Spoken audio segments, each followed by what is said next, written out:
Zee 24 तास एक पाऊल पुढे। एसटी महामंडळानं दिलेली पगारवाढ ही फसवी आहे। 50 ते 75% वेतनवाढ फसवी असून ही किमान वेतन देणारी आहे असा आरोप एसटी कर्मचाऱ्यांच्या इंटक या संघटनेने केलाय। कमी वेतन देऊन शोषण करणाऱ्या एसटी महामंडळाला मुंबई उच्च न्यायालयानं दिलेली चपराक आहे असे आरोप इंटकने केलेत। सरकारी उपक्रमांकडून सुरू असलेल्या शोषणाचा पर्दाफाश आज झी 24 तास करणार आहे। किमान वेतन अधिनियमन 1948 प्रमाणे असलेल्या कायद्यात दुरुस्ती करत 2010 मध्ये सरकारनं नवीन वेतन लागू केलं। मात्र सरकारचाच उपक्रम असलेल्या एसटी महामंडळात हेच किमान वेतन दिलं जात नव्हतं। सुरक्षा रक्षकाला 6,000 रुपयांचं वेतन मिळायला हवं तिथं केवळ 2 ते 2,500 रुपये दिले जात होते। प्रमुख कारागीर आणि सहाय्यक भांडारपालला किमान वेतन कायद्यानुसार 7,642 रुपये वेतन देणं आवश्यक असताना या रकमेच्या केवळ 50% वेतन दिलं जात होतं। एसटी मधील काँग्रेस इंटक संघटनेनं या आर्थिक शोषणाविरोधात मुंबई उच्च न्यायालयाचं दार ठोठावलं। एसटी महामंडळात कामगारांचं आर्थिक शोषण होत असल्याचं आढळल्यानं 31 जानेवारी पर्यंत किमान वेतन देण्याचे आदेश उच्च न्यायालयानं दिले होते। या प्रकरणी कार्यवाही न झाल्यास फौजदारी गुन्हा सरकारवर दाखल होणार होता। या भीतीपोटी पगारवाढ दिल्याचा आरोप इंटकनं केलाय। खरं म्हणजे कामगारांचं वेतन करार झालेलाच नाही। मुळामध्ये आम्ही कनिष्ठ वेतन श्रेणीला मिनिमम वेज मिळत नाही म्हणून कोर्टामध्ये गेलो। कोर्टाने 31 जानेवारीपर्यंत निर्णय घ्यावा म्हणून सरकारला कळवलं।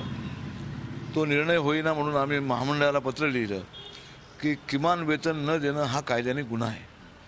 महामंडळाने ट्रान्सपोर्ट सेक्रेटरी लिहिलं की फौजदारी गुन्हे दाखल करण्याची संघटनेने पत्र दिलेलं आहे आणि मग घाईगर्दीत निर्णय झाला। किमान वेतन कायद्यानुसार केवळ कनिष्ठ वेतन श्रेणीच्याच कर्मचाऱ्यांना पगारवाढ मिळाली आहे। इतर कामगारांबाबत महामंडळ आणि सरकार दोघेही मौन बाळगून आहेत। 3-4 हजारात राबवून घेणाऱ्या कामगाराला एसटीनं पगारवाढ दिली त्यात विशेष काय असा सवाल इंटकनं केलाय। कायम कर्मचाऱ्यांना केवळ 10% म्हणजे तोंडाला पानं पुसण्याचा प्रकार आहे। माझं आव्हान आहे एसटी महामंडळाला आणि सरकारला की हा करार हा लोकांसमोर आणा आणि त्यांना मान्य आहे का नाही हे कळेल। म्हणजे मान्यताप्राप्त कामगार संघटनेबरोबर किती कामगार शिल्लक आहे हे कळेल। शासनाप्रमाणे एसटी महामंडळ ही राजकीय घोषणा करत श्रेय लाटू लागले। त्यात मुख्यमंत्र्यांची ही दिशाभूल केली जात असल्यानं सरकारी उपक्रमांची फसवाफसवी उघड झाली आहे। एसटीतील सर्व कर्मचाऱ्यांना न्याय देण्याची मागणी आता होऊ लागली आहे। झी 24 ताससाठी योगेश खरे, नाशिक।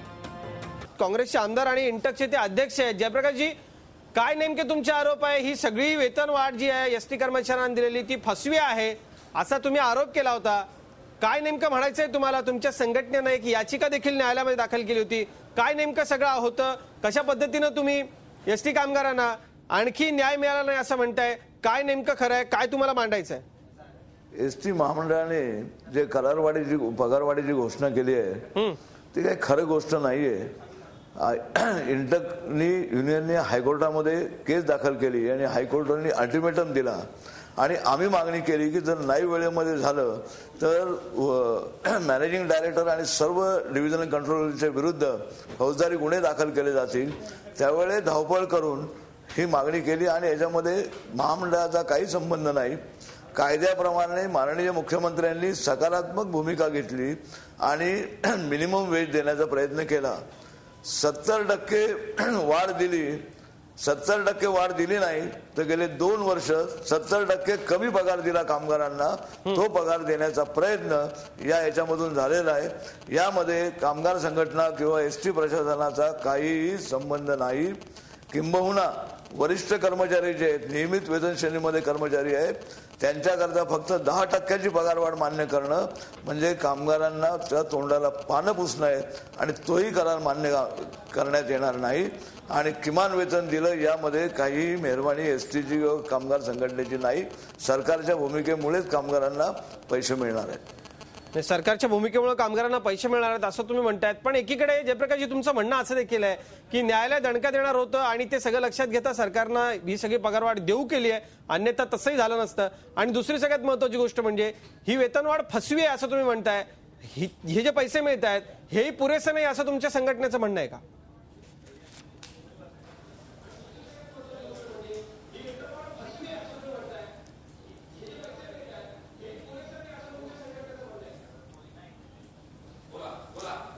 फसवी वेतनवाढ याचा अर्थ असा आहे की वेतनवाढच मुळामध्ये झालेली नाहीये.